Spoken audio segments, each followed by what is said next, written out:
So what's going on YouTube? Back with another video. So I'm gonna do a review of the 2015 Ridley Scott film, The Martian, starring Matt Damon. It is one of my favorite films. I love that film so much. It's probably in my, it was definitely in my top 10, possibly breaking into my top 5. I just saw that it's currently streaming on Max. I think it just got up there the other day.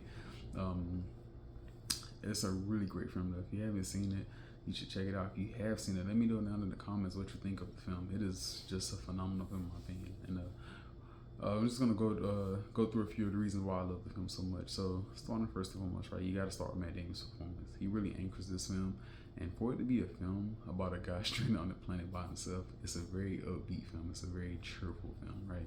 You know, considering that again, he's literally stranded on a whole another planet by himself. But it's such an upbeat film, and that's in large part to Matt Damon, right? Because you know he's cracking jokes, he's charismatic. You know, he really keeps a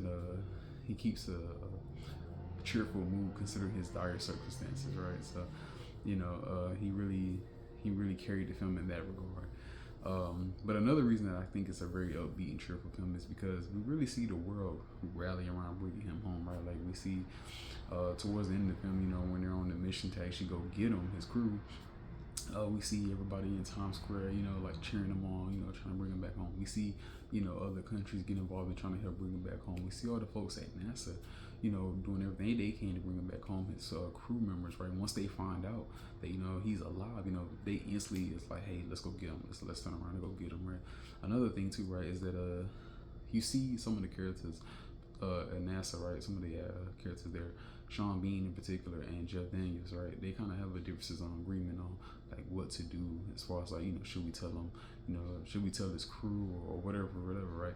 But at the end of the day, like it was all done with the best of intention, right? Like they just had differences of opinion on like what was the best strategy as far as bringing him home. You know, should we tell them information or stuff like that? So it was really beautiful to see just like people come together for one purpose and trying to save another human. You know, it was such a beautiful thing to see. Another thing about the film is perfectly cast. I mean, everybody was a great fit for their role, and even though you know it's an ensemble cast, right? And granted, you know, with a film of this scope and with a cast this large and so many established stars in it, you know, they did a really good job of making sure that everybody got their moment. Even though like Donald Glover's not in the film that much, but he got his time to shine. You know, Mackenzie, I think her name is Mackenzie Grace. She's not in the film that much, but she gets her time to shine. You know, his crewmates, you know, toward I would say probably the middle act of the film, they're not in it a ton, but when they are, you know, their time is really made to work. Obviously, you know, they play a big role in the end, and they're right, and they kind of start the film off, but towards the middle, you know, you don't see them as much, but everybody was used effectively. That's what I really love about this film as well. And then just the visuals. This film, and I mentioned that earlier, this film is beautiful. It's stunning. Like the effects are just amazing in this film. Made a ton of money at the box office. Got nominated for some Oscars. Ridley Scott definitely should have been nominated for Best Picture. I think that he definitely, Best Director. I definitely think he should have got nominated for Best Director for this film. Again, if you haven't seen it, check it out. It's streaming on Max currently. You can also rent it off Amazon Prime. It's like $4 to rent it.